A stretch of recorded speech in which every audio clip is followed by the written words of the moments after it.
আসসালামু আলাইকুম রহমতুল্লাহ। আমরা অলরেডি আমাদের রুমে চলে আসছি।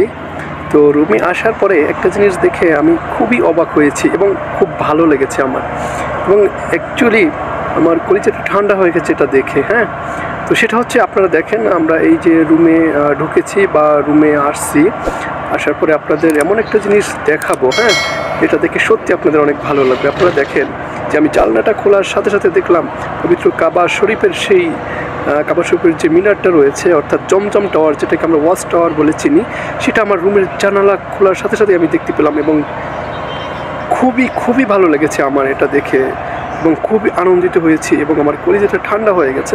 তো আপনারা দেখেন যেখানে সবচেয়ে বেশি ভালো লেগেছে আমাদের রাতের ভিউটা। হ্যাঁ, সেটাও আপনাদেরকে দেখিয়ে দিচ্ছি। দেখেন, এটা যখন রাত্রে কয়েকটা কালারের লাইট জ্বলে এটার মধ্যে, সেই আলোটা আমাকে খুবই আকর্ষিত করেছে এবং এবং খুবই ভালো লেগেছে। এটা কিন্তু অত্যন্ত সুন্দর সেই আমাদের ওয়াচ টাওয়ার, যেটা পবিত্র কাবা শরীফের উপরেই রয়েছে, যে আপনার জমজম টাওয়ার, সেই জমজম টাওয়ারের